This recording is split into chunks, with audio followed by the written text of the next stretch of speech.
Eu vou ficar de pé. Economia é um tema absolutamente árido, isso já foi dito aqui, mas muitas vezes procura se esconder atrás dessa aridez algumas coisas que são simples, que são objetivas. Então eu vou procurar aqui na minha lógica, na minha percepção, e me corrijam no momento em que eu estiver errado, procurar ser absolutamente didático e objetivo. Então voltando aos velhos tempos, eu pedi aqui um quadro negro, trouxe aqui um giz, e vou pedindo aqui a ajuda dos universitários, rachar aqui e dividir o quadro ao meio. Economia com projeção, cada um faz a que deseja, o mercado faz a que deseja. Eu vou falar de coisas que são inquestionáveis, eu vou falar do passado, e o passado o mais recente possível. Vou falar de 2022. 2022. A inflação no Brasil, em 2022, foi de 5,8%. A nossa taxa de juro terminou o ano com 13,75%. Com quem a gente pode comparar, para que efetivamente seja uma comparação razoável? Eu me permito comparar com a meca do capitalismo. Embora não seja a minha melhor referência, eu tenho outras nações do mundo como referência de país. Mas vou comparar com a meca do capitalismo, que são os Estados Unidos da América. Então, USA, no mesmo ano de 2022, inflação 6,5%. Taxa de juro ao final do ano, e aquela época uma das taxas históricas mais elevadas de lá, 4,5% ao mês, ou ao ano. Uma faixa, um intervalo, eles usam sempre banda, 4,25, 4,5. O que é que está errado aqui? Onde é que o Brasil se situa nisso? Vou repetir os números. Inflação americana, 6,5%. Taxa de juro é para reduzir a inflação? Concordo. E concordo também que a melhor inflação é a mais baixa inflação. Eu só estou aqui dizendo que não há razoabilidade nessa diferença. Os Estados Unidos adotaram uma taxa de juros histórica de 4,5% para atracar uma inflação de 6,5%, que foi superior à inflação brasileira de 5,8%. E o Brasil adota 13,75%. Essa foi a taxa ao final. Meus prezados senadores, meu prezado presidente, ministro, a Constituição lhe dá status de ministro, é assim que quer lhe tratar, de forma muito respeitosa. Essa questão recebe um agravante doído, porque a inflação, eu sei, eu fui testemunha do mal que faz aos assalariados, porque os rentistas, a elite, tem como se proteger. Era o tempo do overnight, que está de volta. O governo se protege, os preços são reajustados e os tributos são em cima dos preços. Quem sofre é o assalariado, que começa ganhando 100 e termina, como já tivemos no passado, ganhando 30. Já tivemos inflação superior a 70% ao mês no passado. Vejam bem, nos Estados Unidos, comparando aqui com a Jerusalém do neoliberalismo, desemprego ao final de 2022, 3,5%. Desemprego no Brasil ao final de 2022, 9,3%. O Brasil tem 3 vezes mais desempregados ao final de 2022, praticamente, arredondando os números, do que os Estados Unidos, que praticam 4,5% de taxa de juro, e o Brasil pratica 13,75%. Sabe onde é que vai incidir esses 13,75%? Na nossa dívida, na dívida do governo federal, que ao março, eu posso trazer esse dado para março desse ano, 7,3 trilhões de reais. Março desse ano, 7,325 bilhões de reais, a nossa dívida pública. Olha, vamos fazer aqui uma conta simples, porque a economia deve ser, se não é, deve ser pelo menos, deve se tentar simplificar a atenção do povo brasileiro. O Brasil, com essa taxa de juro, e naturalmente a gente sabe que tem outros indicadores, mas essa puxa para cima, o ministro falou que 2% da nossa economia está atrelada à Selic, a nossa dívida, 50% dela, ou praticamente 50% dela está atrelada à Selic, e as outras estão sempre vinculadas, o mercado sempre procura vincular. Então, em 2022, o que a União, pagando ou acrescendo a nossa dívida, que vai fazer efeito como uma bola de neve para o ano seguinte, despendeu 802 bilhões de reais.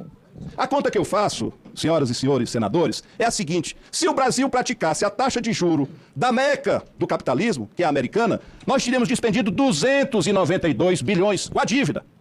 Isso significa, objetivamente, e aí eu passo para a metade aqui, para a outra metade do quadro negro, vê se o espaço cabe para tanto zero. Isso significa uma economia, se o Brasil que despendeu 802 bilhões na dívida em 2022, Se usasse a taxa de juros americana, despenderia 292. Então, a diferença são, vou ver se cabe aqui, 510 mil milhões, bilhões. Vai ficar aqui, faltando espaço para 00 centavos. 510 bilhões de reais seria o que o Brasil teria economizado em 2022 se praticasse a taxa de juros da meca do capitalismo, dos Estados Unidos. O que é que significa 510 bilhões? Aliás, primeiro eu vou perguntar, para onde vai esse dinheiro? Quem passou a ser beneficiário no ano passado de 510 bilhões de reais?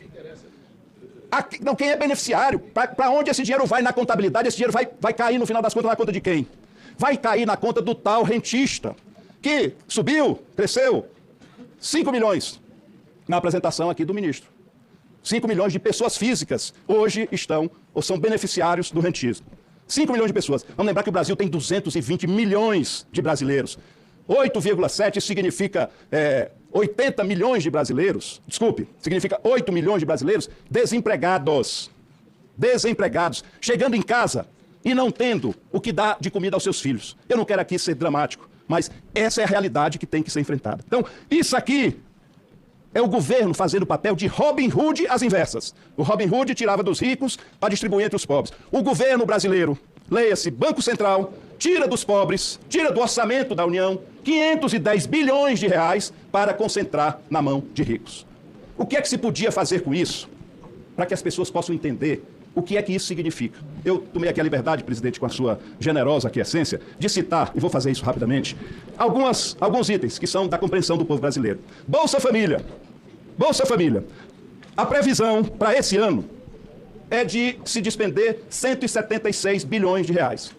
Com todo o programa Bolsa Família. Isso quer dizer que 510 bilhões, se fossem economizados a uma taxa de juro menor, razoável, compatível com a americana, isso daria para triplicar o valor do Bolsa Família. Triplicar. As famílias brasileiras que são hoje beneficiárias poderiam estar ganhando, ao invés de 700, em média, 750, poderiam estar ganhando R$ 2.100. Todos eles. Bolsa Família. Triplicar. Triplicar o valor. Daria para fazer.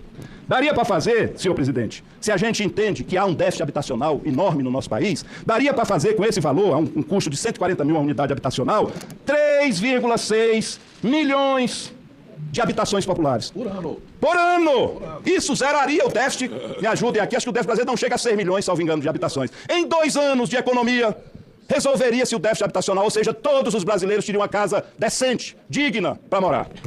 Vamos à frente. Educação. Eu fiz aqui um cálculo, uma sala de aula custa 140 mil reais, 130 mil reais, uma escola de 10 salas, estou fazendo aqui um cálculo, custa 3,8 milhões de reais. Então, daria para se fazer 134 mil escolas. 134 mil escolas por ano. Isso universalizaria em 3 anos, quero crer, a possibilidade, a infraestrutura necessária para que a gente tivesse todas as matrículas, coisa que o Sobral vai fazer ao final do ano que vem, em tempo integral. Todas as matrículas em tempo integral, que seria uma solução para melhorar a educação e seria uma solução para diminuir a violência. Vou concluir com mais alguns 2 dados, presidente, com a sua paciência. Estradas, está previsto para esse ano, que é equivalente a 4 anos do Bolsonaro, 18,7 bilhões. Daria para multiplicar isso por 27 vezes. Nós multiplicaríamos o orçamento de infraestrutura em estradas, e a gente teria estradas compatíveis com a necessidade dos tempos atuais. Estradas duplicadas, estradas em boas condições, bem diferente do que é, infelizmente, a realidade brasileira. E veja bem, senhoras e senhores senadores, eu tive um cuidado de perguntar o seguinte: quanto custaria aos cofres públicos, porque a gente sabe que o salário mínimo é pago ao trabalhador CLT pela iniciativa privada, mas beneficiário de previdência, beneficiário de programas do governo, recebem salário mínimo. Portanto, a grande dificuldade em se aumentar. Se aumentar em 10% o salário mínimo, os impactos para o governo seriam da ordem de 28 bilhões de reais. Numa conta simples, como deve ser simples as coisas, ou pelo menos nós, pessoas públicas, devemos nos esforçar para trazer isso ao conhecimento, à compreensão das pessoas, daria para elevar o salário mínimo em 180%. Praticamente triplicar o salário mínimo. Nós poderíamos ter aqui um salário mínimo de 4 mil reais, com esse valor aqui, que está hoje indo engordar o bolso de quem já tem. Veja bem, eu não sou radical, eu não sou comunista, eu não sou socialista, eu sou social-democrata. Eu sou social-democrata. Eu acredito na força e na fundamental importância da iniciativa privada. Senhor presidente, senhor ministro, presidente do Banco Central, A iniciativa privada brasileira hoje, pensa 10 vezes antes de investir num negócio. O melhor negócio no Brasil hoje é vender o seu negócio e botar o dinheiro na aplicação financeira. Não vai ter uma preocupação, não vai ter licença ambiental, não vai ter delegacia do trabalho, não vai ter município, Estado, União, Receita Federal importunando. Venda o seu negócio, bote o dinheiro no mercado financeiro e dessa forma você vai estar bem da vida. É o que boa parte eu tenho assistido das empresas do meu Estado, dos empresários do meu Estado estão fazendo. Isso não pode. Juro alto, presidente, além de comprometer as finanças públicas, juro alto compromete a disposição da iniciativa privada de investir. E isso é que gera inflação de oferta. Inflação de oferta é gerada por isso. O que é que justifica a deflação? Mais o argumento para que a nossa inflação não é de demanda. O que é que justifica a deflação de julho, de agosto, de setembro? Que salto é esse? É só de óbvia conclusão que é preço administrado. Na hora que você mexe no preço da gasolina, na hora que você mexe no preço da energia, por impostos, por decisão federal, a inflação vai... Nós temos deflação, tivemos 3 meses seguidos de deflação. Portanto, concluindo, senhor presidente, me perdoe, presidente. Por favor, professor Cid, conclua. Muito obrigado. Muito obrigado. Eu tenho, assim, muito respeito pelas pessoas. Tenho muito respeito pelas pessoas. E acho que a minha obrigação, aliás, é do regimento dessa casa.